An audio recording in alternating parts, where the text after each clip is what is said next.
Hi all, എല്ലാവർക്കും Ubeat Pinnacle അക്കാദമിയിലേക്ക് സ്വാഗതം. നമ്മൾ പറഞ്ഞ പോലെ തന്നെ അടുത്ത ദിവസം നമ്മൾ എന്തായിട്ട് നമ്മുടെ സീക്വൻസ് ആൻഡ് സീരീസിന്റെ രണ്ടാമത്തെ ലെക്ചറുമായിട്ട് നമ്മൾ വന്നിട്ടുണ്ട്. അപ്പോൾ നിങ്ങൾ ചെയ്യേണ്ട ഒരു ഉപകാരം എന്ന് പറഞ്ഞാൽ ഞാൻ നേരത്തെ തന്നെ പറയുന്നതാണ്, ആദ്യമേ കാണുന്ന വ്യക്തികളാണ് എങ്കിൽ സബ്സ്ക്രൈബ് ചെയ്യാത്തവരാണ് എങ്കിൽ ഒന്ന് സബ്സ്ക്രൈബ് ചെയ്തേക്കുക, ലൈക്ക് ചെയ്യുക, അതുപോലെ ബെൽ ഐക്കൺ കൂടെ എനേബിൾ ചെയ്യുക. നിങ്ങൾ വീഡിയോ ഫുള്ള് കാണുക, വീഡിയോ കണ്ടതിന് ശേഷം നിങ്ങൾക്കിത് ഉപകാരപ്രദമാകുന്നുവെങ്കിൽ സബ്സ്ക്രൈബ് ചെയ്യുക, ഇങ്ങനെ പറയത്തുള്ളൂ. ഓക്കെ, മാക്സിമം നിങ്ങൾ എന്ത് ചെയ്യുക, കൂട്ടുകാരിലേക്ക് ഷെയർ ചെയ്ത് കൊടുക്കുക. നമ്മൾ ആദ്യത്തെ ഒരു ലെക്ചർ നമ്മൾ ആഡ് ചെയ്തിട്ടുണ്ടായിരുന്നു. ആ ലെക്ചറിൻ്റെ ലിങ്ക് വേണമെങ്കിൽ നമ്മൾ ഡിസ്ക്രിപ്ഷൻ ബോക്സിന് താഴെ നമ്മൾ കൊടുത്തേക്കാം. ഫസ്റ്റ് ലെക്ചറിൻ്റെ ലിങ്ക് നമ്മുടെ കമ്മ്യൂണിറ്റി ടാബിലും കിടപ്പുണ്ട്. ഫിസിക്സിൻ്റെ ഒരു മിക്ക ചാപ്റ്റേഴ്സും നമ്മൾ അപ്ലോഡ് ചെയ്തിട്ടുണ്ട്. നമ്മുടെ പ്ലേലിസ്റ്റ് ഒന്ന് എടുത്ത് നോക്കുക നിങ്ങൾ. മാത്തമാറ്റിക്സിൻ്റെ അപ്ലോഡ് ചെയ്തിട്ടുണ്ട്. കെമിസ്ട്രിയുടെ മാത്രമാണ് കുറച്ച് ചാപ്റ്റേഴ്സ് അപ്ലോഡ് ചെയ്യാത്തുള്ളത്. അത് നമ്മൾ എന്തെങ്കിലും അപ്ലോഡ് ചെയ്യാം. നമ്മൾ അപ്ലോഡ് ചെയ്യാത്ത ചാപ്റ്റേഴ്സ് എന്തായാലും മാത്തമാറ്റിക്സ് നമ്മളിപ്പോൾ അപ്ലോഡ് ചെയ്ത് തുടങ്ങുന്നുണ്ട്. പിന്നെ നിങ്ങളുടെ ഫോക്കസ് ഏരിയ എന്ന് പറയുന്ന PDF അല്ലെങ്കിൽ അവരുടെ എന്തോന്ന് ഒഫീഷ്യലായിട്ട് ഇപ്പോൾ ഓഗസ്റ്റിൽ എക്സാം എന്നൊരു ടൈം വന്നിട്ടുണ്ട്. ഓണത്തിന് മുമ്പ് എക്സാം നടത്തുമെന്നും പറഞ്ഞ്. അതല്ലാതെ ഒഫീഷ്യലായിട്ടൊരു PDF അവർ പബ്ലിഷ് ചെയ്ത് കഴിയുമ്പോൾ ആ PDF അനുസരിച്ചുള്ള ക്ലാസ്സുകൾ നമ്മൾ നിങ്ങൾക്ക് തരുന്നതായിരിക്കും. ഇപ്പോൾ നമുക്കല്ലാതെ ഒറിജിനലായിട്ട് നമ്മുടെ ചാപ്റ്റേഴ്സ് എന്തൊക്കെ പഠിക്കാനുണ്ടോ അതൊക്കെ നമുക്ക് പഠിച്ച് അങ്ങോട്ട് പോകാം. പിന്നെ അതിനുശേഷം ഫോക്കസ് ഏരിയ വരുമ്പോൾ ആ ഫോക്കസ് ഏരിയയിൽ ഏതൊക്കെയാണെന്ന് വെച്ചാൽ നമുക്ക് പഠിച്ചു വരാം. അത് നമ്മൾ തരാതിരിക്കത്തില്ല. അത് നമുക്ക് ഇപ്പോൾ ഒരു അൺഒഫീഷ്യലായിട്ട് വന്ന ഫോക്കസ് ഏരിയക്കകത്ത് കിടക്കുന്നത് GP ജോമെട്രിക് പ്രോഗ്രഷൻ എന്ന് പറയുന്ന ഒരു പോർഷൻ മാത്രമേ നമ്മുടെ സീക്വൻസ് സീരീസ് പഠിച്ചാൽ മതി. പക്ഷേ നമുക്ക് എന്തായാലും ആദ്യം തൊട്ട് പഠിച്ചു വരാം. കാരണം അത് അവർ ഒഫീഷ്യലായിട്ട് ഇടുന്ന സമയത്ത് ഉണ്ട് എങ്കിൽ നമുക്കത് മാത്രം പഠിച്ചാൽ മതി. അപ്പോൾ എന്തായാലും നമുക്ക് പഠിച്ചു പോകാം. കഴിഞ്ഞ ക്ലാസ്സിൽ നമ്മൾ എന്തൊക്കെ പറഞ്ഞു നിർത്തിയായിരുന്നു? നമ്മൾ പറഞ്ഞ കാര്യങ്ങൾ അറിയത്തില്ലാത്തവരാണെങ്കിൽ ഒന്നുകൂടെ മറ്റേ കഴിഞ്ഞ വീഡിയോ ഒന്ന് കണ്ടു നോക്കുക. കണ്ടതിന് ശേഷം ഈ വീഡിയോ കാണാനായിട്ട് ശ്രമിക്കുക. അപ്പോൾ കഴിഞ്ഞ ക്ലാസ്സിൽ നമ്മൾ പറഞ്ഞു നിർത്തിയ കാര്യം ഇത്രയുമായിരുന്നു. ഒന്ന്, നമുക്കൊരു എന്ത് ടേം നമുക്ക് തരികയാണ് എങ്കിൽ ആ എന്ത് ടേമിൽ നമുക്ക് എന്ത് ചെയ്യാം? First, second, third, fourth, fifth അങ്ങനെ ടേമുകൾ നമുക്ക് കണ്ടുപിടിക്കാനായിട്ട് പറ്റും. പിന്നെ പറഞ്ഞതോ അരിത്തമെറ്റിക് പ്രോഗ്രഷൻ്റെ കുറച്ച് ടേംസുകൾ നമ്മൾ പഠിച്ചു. ഫസ്റ്റ് ടേം എന്താണെന്നും കോമൺ ഡിഫറൻസ് എന്താണെന്നും എന്ത് ടേമിൻ്റെ ഇക്വേഷൻ എന്താണെന്നും പഠിച്ചു. പിന്നെ അത് മാത്രമല്ല സമ്മിൻ്റെ ഇക്വേഷനും പഠിച്ചു. ഓക്കെ ആണല്ലോ. അപ്പം നമ്മൾ വീഡിയോസ് കാണുന്നവർ ചിലർ വിചാരിക്കും ഇത് 10ാം ക്ലാസ്സിൽ പഠിക്കാനുള്ളത്, അല്ലെങ്കിൽ 10ലെ വീഡിയോ ആണെന്ന് കരുതും. 10ലെ വീഡിയോ അല്ല കേട്ടോ, ഇത് ഹയർ സെക്കൻഡറി +1 CBSE പഠിക്കുന്നവർക്കാണെങ്കിലും കേരള പഠിക്കുന്നവർക്കാണെങ്കിലും ഉപകാരപ്രദമാകുന്ന വീഡിയോ ആണിത്. കാരണം 10ൽ പഠിക്കുന്ന കുട്ടികൾക്ക് ഇത് ഈ പറയുന്ന ക്വസ്റ്റ്യൻസ് ഇല്ല, ഇക്വേഷൻസ് ഒക്കെ ഉണ്ടായി. നമ്മളിനി ചെയ്യാവുന്ന ക്വസ്റ്റ്യൻസ് ഒന്നും അവരുടെ ടെക്സ്റ്റിലുള്ളതല്ല. ഓക്കെ, അത് നിങ്ങൾ ഓർത്ത് വെച്ചേക്കണം. നമ്മൾ പഠിക്കുന്ന കാര്യത്തിനകത്ത് അവർക്കും സമാന്തര ശ്രേണിയുള്ള ചാപ്റ്ററിനകത്ത് പഠിക്കാനുള്ളതാണ്. അത് കരുതി 10ൻ്റെ വീഡിയോ ആണെന്ന് കരുതി നിൽക്കരുത്. ഹയർ സെക്കൻഡറി +1ൻ്റെ വീഡിയോ ആണ്. നമുക്ക് എന്തായാലും ക്വസ്റ്റ്യനിലേക്ക് പോവാം. ഓക്കെ, നമ്മുടെ 9.2 എക്സസൈസിനകത്ത് ആദ്യത്തെ ക്വസ്റ്റ്യൻ ആണ്, find the sum of odd integers from 1 to 2001. 1 തൊട്ട് 1 to 2001 2001 വരെ, 1 തൊട്ട് എവിടം വരെ 2001 വരെയുള്ള ഓഡ് ഇൻറ്റിജേഴ്സിൻ്റെ എന്തിനെ കണ്ടുപിടിക്കണം? സമ്മിനെ കണ്ടുപിടിക്കണം. അപ്പോൾ ഓഡ് ഇൻറ്റിജേഴ്സും ചേർത്ത് എന്തുവാ? ഓഡ് ഇൻറ്റിജേഴ്സ് ഇൻറ്റിജേഴ്സ് ആയിട്ട് വരുന്ന ഓഡ് നമ്പേഴ്സ്. ഇൻറ്റിജേഴ്സ് നമുക്കറിയാം, നെഗറ്റീവ് ഉണ്ട് പോസിറ്റീവ് ഉണ്ട്. പക്ഷെ നമുക്ക് എവിടെ തൊട്ട് മതി? 1 തൊട്ട് മതി. അപ്പോൾ 1 തൊട്ട് വരുന്ന ഇൻറ്റിജേഴ്സ് എന്ന് പറയുമ്പോൾ ഇവിടെ 1 തുടങ്ങും അല്ലേ? 1 കാണും. അടുത്ത 2 കാണുമോ? കാരണം 2 എന്തല്ല? ഓഡല്ല, ഇൻറ്റിജർ ആണ്. പക്ഷെ ഓഡ് ഇൻറ്റിജർ അല്ല. നമുക്ക് കാണേണ്ടത് സം ഓഫ് ഓഡ് ഇൻറ്റിജർ ആണ്. അപ്പോൾ എത്രയേ വരത്തുള്ളൂ? 3 വരത്തുള്ളൂ. അടുത്തതോ 4 വരുമോ? ഇല്ല, 5 അല്ലേ? അങ്ങനെ എക്സെട്ര എവിടം വരെ വരും? 2001 വരത്തില്ലേ? കാരണം 2001 എന്താ? ഒരു ഇൻറ്റിജർ ആണ്, അത് ഓഡ് നമ്പറുമാണ്. അപ്പോൾ 2001 വരും. ഇത് 2001 എഴുതി വെച്ചേക്കുന്നത് അല്ലേ? 2001. ഓക്കെ, അപ്പം നമുക്ക് വേണ്ട കാര്യം സമ്മ് കണ്ടുപിടിക്കാനാണ്. അപ്പോൾ സമ്മ് കാണുന്ന ഇക്വേഷൻ നമ്മൾ അറിഞ്ഞിരിക്കുക. സം കാണുന്ന ഇക്വേഷൻ എന്തുവാ? SN = n/2 ഇൻറ്റു എന്തെഴുതാം? നമുക്ക് A1 + AN എന്ന് എഴുതാം. A1 + A. നമുക്ക് 2 ഇക്വേഷൻ അറിയാം സമ്മ് കാണാൻ വേണ്ടി. ഒന്നാമത്തെ ഇക്വേഷൻ എന്തായിരുന്നു? SN പറഞ്ഞോണേ, SN = n/2 into 2A + n-1 × d. അതെപ്പോഴാണ് ഉപയോഗിക്കുന്നത്? നമുക്കൊരു സമാന്തര ശ്രേണി തരുന്നു, അല്ലെങ്കിൽ അരിത്തമെറ്റിക് പ്രോഗ്രഷൻ തരുന്നു. നമുക്ക് ഫസ്റ്റ് ടേമും കോമൺ ഡിഫറൻസും മാത്രമേ ഉള്ളൂ, അവസാനത്തെ പദം ഇല്ല എങ്കിലാണ് ആദ്യത്തെ ഇക്വേഷൻ. പക്ഷേ ഈ ഒരു ശ്രേണിക്കകത്ത് നമുക്ക് ഫസ്റ്റ് ടേമും ഉണ്ട്, അവസാനത്തെ ടേമും ഉണ്ട്. അതുകൊണ്ട് നമുക്ക് എന്ത് ചെയ്താൽ മതി? ഈ ഇക്വേഷൻ എടുത്താൽ മതി. ഓക്കെ, അപ്പോൾ A1 ഉം AN നമ്മുടെ ക്വസ്റ്റ്യനിൽ ഉള്ളതുകൊണ്ട് നമുക്ക് എന്തെടുത്താൽ മതി? ഈ ഇക്വേഷൻ നമുക്ക് എടുത്താലായി മതി. നമുക്ക് എന്തായാലും ബാക്കിയിലേക്ക് പോവാം. അപ്പോൾ A1 ഉം AN ഉം ആയി. അപ്പോൾ A1 എന്താണെന്ന് നമുക്കറിയാം. A1 എത്ര മക്കളെ? A1 എന്ന് വെച്ചാൽ 1 ആണ്. AN എന്ന് വെച്ചാൽ എത്രയാണ്? 2001 ആണ്. അതുമായി അപ്പോൾ നമുക്ക് സമ്മ് കണ്ടുപിടിക്കണമെങ്കിൽ എന്ത് വേണം? n വേണം. n കണ്ടുപിടിക്കാൻ വേണ്ടി നമുക്കറിയാവുന്ന ഒരു ഇക്വേഷൻ ഉണ്ട്. എന്ത് കാണുന്ന എന്ത് ടേം കാണുന്ന ഇക്വേഷൻ ഉണ്ട്. an = a + n-1 × d എന്നൊരു ഇക്വേഷൻ ഉണ്ട് ഇല്ലേ? an എത്ര? അവസാനത്തെ പദം 2001 അങ്ങ് ഇട്ട് കൊടുക്കുക. 2001. a എത്ര? ആദ്യ പദം 1 പ്ലസ് n അറിയാവോ? ഇല്ല, അത് നമുക്ക് കണ്ടുപിടിക്കേണ്ടത്. അപ്പോൾ n-1 × d എത്ര? കോമൺ ഡിഫറൻസ്, പൊതു വ്യത്യാസം. എത്ര വെച്ചാണോ കൂടി വരുന്നത് അല്ലെങ്കിൽ കുറഞ്ഞു വരുന്നത് നമുക്ക് കോമൺ ഡിഫറൻസ്. എത്ര വെച്ചാൽ കൂടി വരുന്നത്? 2 വെച്ചാണല്ലോ കൂടി വരുന്നത്. അപ്പോൾ ഇവിടെ എന്താ നോക്കാം? 2 എന്ന് കൊടുക്കാം അല്ലേ? 2 എന്നിട്ട് അകത്തോട്ട് ഗുണിക്കാം. അപ്പോൾ നമുക്ക് ഇങ്ങനെ കിട്ടും 1 പ്ലസ് ഗുണിക്കുമ്പോൾ 2n മൈനസ് 2 എന്ന് കിട്ടും. 2001. ഓക്കെ, ഇവിടെ 1 ഉണ്ട്, ഇവിടെ -2 ഉണ്ട്. 1 നിന്ന് എത്ര പോകുന്നത്? -2 പോയാൽ നമുക്ക് എത്ര കിട്ടും? -1 എന്ന് കിട്ടും അല്ലേ? അപ്പോൾ 2001 = 2n. 1 നിന്ന് -2 പോയാൽ -1 കിട്ടും. ഓക്കെ, ഈ -1 നമുക്ക് ഇങ്ങോട്ട് കൊണ്ടുവരാം. -1 ഇങ്ങോട്ട് കൊണ്ടുവരുമ്പോൾ എന്തായിട്ട് മാറും? പ്ലസ് ആയിട്ട് മാറി. നമുക്ക് എത്ര എന്ന് കിട്ടി? 2002 എന്ന് കിട്ടും. = 2n. ഓക്കെ ആണല്ലോ? നമുക്ക് വേണ്ടത് n ആണ്. സോ n = 2002 എന്തുകൊണ്ട് ഡിവൈഡ് ചെയ്യാം? 2 കൊണ്ട് ഡിവൈഡ് ചെയ്യാം. നമുക്ക് എന്ത് കിട്ടും? 1001 നമുക്ക് കിട്ടും. then will be equal to, അപ്പോൾ നമുക്ക് n-ന്റെ വാല്യൂ കിട്ടി എത്ര? 1001 / 2 ബ്രാക്കറ്റിനകത്ത് a1-ന്റെ വാല്യൂ എത്ര? 1 പ്ലസ് a-ന്റെ വാല്യൂ എത്ര? 2001. ഓക്കെ ആണോ? n കണ്ടുപിടിച്ചതും. then അടുത്തതെന്ന് പറഞ്ഞാൽ 1001 / 2 ഉണ്ട്. അവിടെ നിന്നോട്ടെ, അല്ലെങ്കിൽ നമുക്ക് ഇങ്ങനെ ചെയ്യാം. 1001 / 2 ഇൻറ്റു, ഇത് ഇൻറ്റു അല്ലേ? ബ്രാക്കറ്റ് നടത്തുമ്പോൾ ഇൻറ്റു ആ. 2001 + 1 എത്ര? 2002 എന്ന് വരും. ഇപ്പോൾ ഈ 2002-നെയും ഈ 2-നെയും തമ്മിൽ കട്ട് ചെയ്ത് നമുക്ക് എത്ര എഴുതാൻ പറ്റും?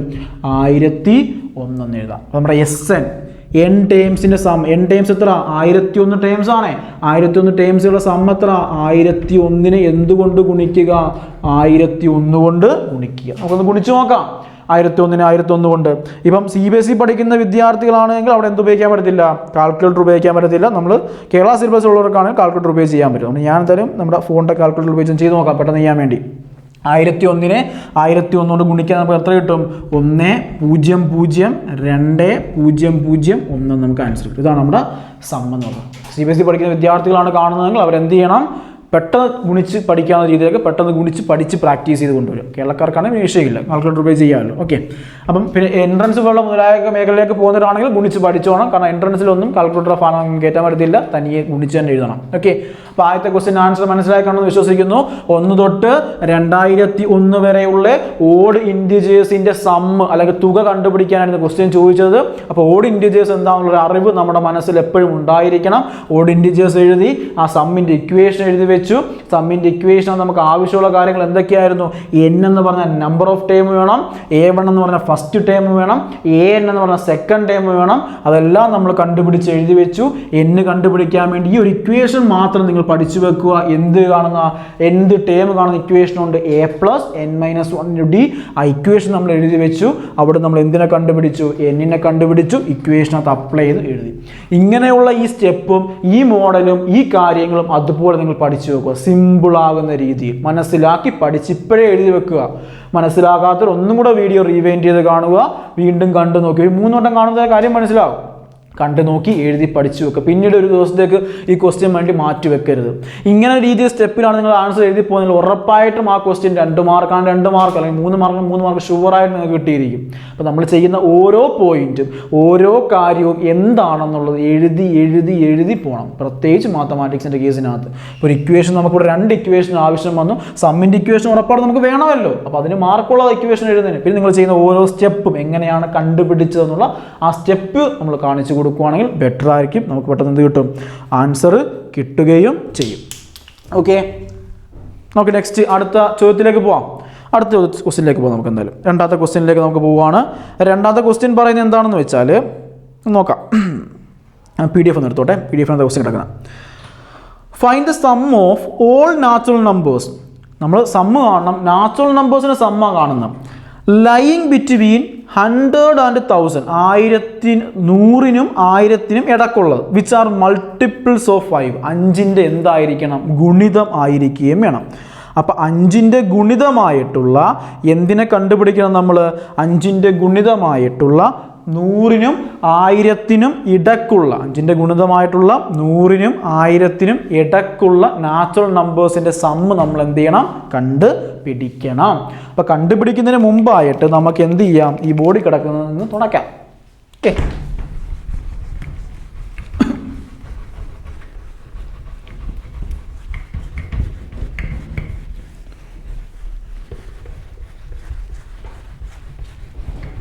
ഓക്കെ, നമുക്ക് ക്ലാസ് നിന്നുകൊണ്ട് വരാം ക്വസ്റ്റ്യനിലേക്ക്.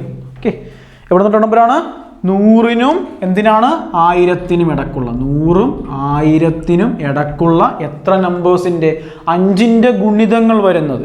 അപ്പം 100 ഒരു 5ൻ്റെ ഗുണിതമാണ്, പക്ഷെ നമുക്ക് വേണ്ട 100നും 1000നും ഇടക്കാം. അപ്പോൾ 100നും 1000നും ഇടക്കാകുമ്പോൾ 100ഉം 1000ഉം എന്ത് ചെയ്യത്തില്ല വരത്തില്ല, അത് വേണം. ആ ഐഡിയ ഇല്ലാതെ 100ഉം 1000ഉം എടുത്ത് ചെയ്യുവാണെങ്കിൽ ഉത്തരം തെറ്റിപ്പോവും. അതാണ് നമുക്ക് ഒരു മിസ്റ്റേക്ക്. അതാ 100 ലൈങ് ബിറ്റ്വീൻ എന്നാണ് പറഞ്ഞേക്കുന്നത്, 100ഉം 1000നും ഇടക്കുന്ന.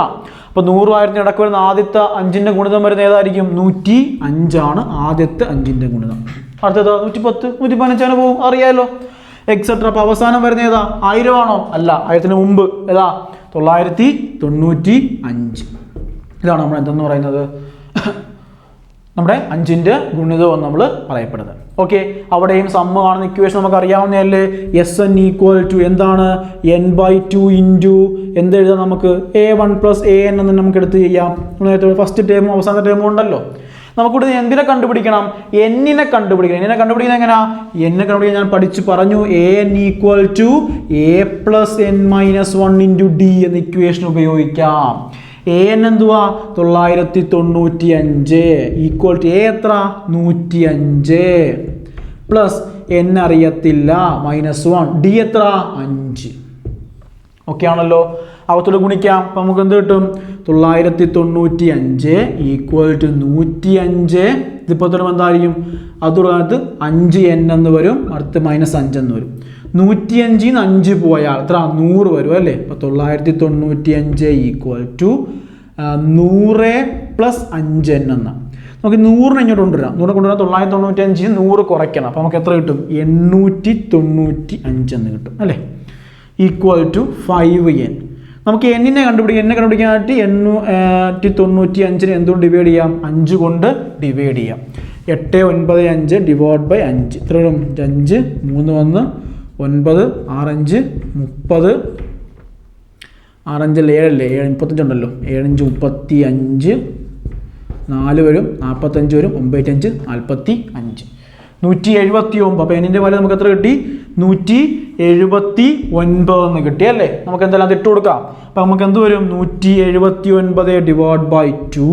A1ൻ്റെ വാല്യൂ 105 പ്ലസ് ANൻ്റെ വാല്യൂ എത്ര 995.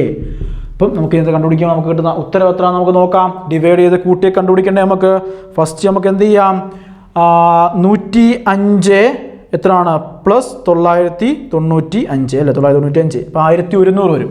അപ്പോൾ 179 ഡിവൈഡ് ബൈ 2 ഇൻറ്റു 1100 എന്ന ടൈം ഡിവൈഡ് ചെയ്യാം. 179 ഡിവൈഡ് ബൈ 2 ചെയ്യുമ്പോൾ 80 സംതിങ് ആണോ വരുന്നതെന്ന് തോന്നുന്നു. നമുക്ക് എന്തായാലും നോക്കിയേക്കാം. 179 ഡിവൈഡ് ബൈ 2 ചെയ്യുമ്പം 179 ഡിവൈഡ് ബൈ 2 ചെയ്യുമ്പം 89.5 വരുന്നത്. 89.5 നമ്മൾ എന്ത് ചെയ്യുന്നത് ഗുണിക്കുന്നത് 1100 കൊണ്ട് ഗുണിക്കുന്നത്. അപ്പോൾ നമുക്ക് കിട്ടുന്നത് 98450. നമ്മുടെ ആൻസർ എത്ര വരുന്നത് 98450 ആണ് നമുക്ക് എന്തായിട്ട് കിട്ടുന്നത് ആൻസർ ആയിട്ട് കിട്ടുന്നത്. ഓക്കെ ആണല്ലോ, ചെയ്ത സ്റ്റെപ്പൊക്കെ മനസ്സിലാക്കണമെന്ന് വിശ്വസിക്കുന്നു. ഓക്കെ, ഇപ്പോൾ നമ്മുടെ രണ്ടാമത്തെ ക്വസ്റ്റ്യൻ ചോദിച്ചത് എന്തുവായിരുന്നു 100നും 1000നും ഇടയ്ക്കുള്ള എത്രൻ്റെ 5ൻ്റെ ഗുണിതങ്ങളായിട്ട് വരുന്ന നമ്പേഴ്സുകളെ കണ്ടുപിടിക്കാൻ വേണ്ടിയായിരുന്നു രണ്ടാമത്തെ ക്വസ്റ്റ്യൻ ചോദിച്ചിരുന്നത്. 5ൻ്റെ ഗുണിതങ്ങളായിട്ടുള്ള വരുന്നതിൻ്റെ നമ്പേഴ്സുകളുടെ എണ്ണമല്ല സമ്മ് തുക കണ്ടുപിടിക്കാൻ ചോദിച്ചത്. അപ്പോൾ നമ്മൾ ആദ്യം ചെയ്ത സ്റ്റെപ്പിൻ്റെ രീതി എങ്ങനെയാണോ അതേ രീതിയിൽ തന്നെയാണ് നമ്മൾ രണ്ടാമത്തെ ക്വസ്റ്റ്യൻ നമ്മൾ എന്ത് ചെയ്ത് കൊണ്ടുവന്നത്. ഓക്കെ ആണല്ലോ, പെർഫെക്റ്റ് ആണല്ലോ. രണ്ട് ക്വസ്റ്റ്യനും നല്ല രീതിയിൽ മനസ്സിലായി കാണുമെന്ന് വിശ്വസിക്കുന്നു. അപ്പോൾ എന്തായാലും നമ്മൾ ഈ ലെക്ചർ ഇവിടെ വെച്ച് നിർത്തുകയാണ്. കാരണം മറ്റൊന്നുമല്ല, ഈ രണ്ട് ക്വസ്റ്റ്യൻ നന്നായിട്ട് ചെയ്ത് നോക്കുക. അടുത്ത മൂന്നാമത്തെ ക്വസ്റ്റ്യൻ വെരി വെരി ഇമ്പോർട്ടൻ്റ് ആണ്. നിങ്ങൾ ക്വസ്റ്റ്യൻ ഒന്ന് വായിച്ച് നോക്കിയാൽ മനസ്സിലാവും വെരി വെരി ഇമ്പോർട്ടൻ്റ് ആണോ അല്ലേ എന്നുള്ളത്. ആ ക്വസ്റ്റ്യൻ എന്താണെന്ന് ഞാൻ വായിച്ചതിന് ശേഷം നമുക്ക് എന്തായാലും വൈൻഡ് അപ്പ് ചെയ്യുന്നതിലേക്ക് കടന്നു പോകാം. ക്വസ്റ്റ്യൻ ഇതാണ് പറഞ്ഞിരിക്കുന്നത്. ഇൻ ആൻ എ പി, ഒരു A പിക്കകത്ത് the first term is 2. ആദ്യത്തെ ടേം എത്രയാണ്? 2 ആണ്. And some of the first 5 term, ആദ്യത്തെ 5 പദങ്ങളുടെ തുക എന്ന് പറയുന്നത് 1/4 ഓഫ് ദ നെക്സ്റ്റ് 5 ടേം. അടുത്ത 5 ടേമുകളുടെ തുകയുടെ എത്രയാണ്? 4ൽ 1. ആദ്യത്തെ 5 ടേമുകളുടെ തുകയെന്ന് പറയുന്നത് അടുത്ത 5 ടേമുകളുടെ തുകയുടെ 4ൽ 1. Show that the 20th term is -112. 20ാമത്തെ പദം -112 തെളിയിക്കണം. പലവട്ടവും പ്രീവിയസ് ഇയർ ക്വസ്റ്റ്യൻ പേപ്പറിന് അത് ചോദിച്ച് കണ്ടിട്ടുള്ള ഒരു ക്വസ്റ്റ്യൻ ആണ് ഇതെന്ന് പറയുന്നത്. നിങ്ങൾ നോക്കിയാൽ മതി, പ്രീവിയസ് ഇയർ ക്വസ്റ്റ്യൻ പേപ്പർ എടുത്ത് നോക്കി. അപ്പോൾ ഈ ക്വസ്റ്റ്യൻ നമ്മൾ അടുത്ത വീഡിയോയ്ക്ക് അത് ചെയ്യുന്നതാണ്. അത് എന്തുമാത്രം ആൾക്കാർക്ക് ഇത് വേണമെന്നുള്ള ആവശ്യം കൊണ്ട് നമുക്ക് വേണമല്ലോ. നമ്മൾ വീഡിയോസ് ഇടുന്നത് കുട്ടികൾക്ക് നന്നായിട്ട് അട്രാക്റ്റീവ് ആകും, അവർക്ക് നന്നായിട്ട് ആവശ്യമുണ്ട് എന്നുള്ളൊരു ബോധം കൊണ്ട് നമുക്കൂടെ ഉണ്ടാണ്. സോ അതുകൊണ്ട് നിങ്ങൾ മാക്സിമം എന്ത് ചെയ്യുക? ഇത് ഷെയർ ചെയ്യുക, ലൈക്ക് ചെയ്യുക, അത് ലൈക്ക് ചെയ്യുക, സബ്സ്ക്രൈബ് ചെയ്യുക. നമ്മൾ അടുത്ത ക്വസ്റ്റ്യൻ ആവശ്യമുള്ളവർ കമൻറ്റ് ബോക്സിൽ ഇടുക. ഉറപ്പായിട്ട് നെക്സ്റ്റ് വീഡിയോ നിങ്ങളുടെ എന്തുമാത്രം അതിനകത്തുണ്ടോ അതിനനുസരിച്ച്. ഇപ്പോൾ ഒരുപാട് കുട്ടികൾ അതിനകത്ത് കമൻറ്റ് ചെയ്യുകയും വീഡിയോസ് ഇടണമെന്നൊക്കെ പറയുകയൊക്കെ ചെയ്യുന്നുണ്ട്, നമ്മൾ കാണുന്നുമുണ്ട്. അപ്പോൾ അവർക്ക് വേണ്ടിയാണ് നമ്മൾ വീണ്ടും വീഡിയോസായിട്ട് വരുന്നത്. സോ അപ്പോൾ മാക്സിമം നിങ്ങൾ എന്തുമാത്രത്തിലേക്ക് എത്തിക്കുന്നു ആ ഇമ്പോർട്ടൻ്റ് ആയിട്ട് ക്വസ്റ്റ്യനുമായിട്ട് നമ്മൾ വീഡിയോ സിമ്പിളായിട്ട് ചെയ്യുന്ന മെത്തേഡോട്ട് നമ്മൾ വരുന്നതായിരിക്കും. വീഡിയോ ഇഷ്ടപ്പെട്ടെങ്കിൽ സബ്സ്ക്രൈബ് ചെയ്യുന്ന കാര്യം മറക്കരുത്, ഷെയർ ചെയ്യുന്ന കാര്യവും മറക്കരുത്. ബൈ.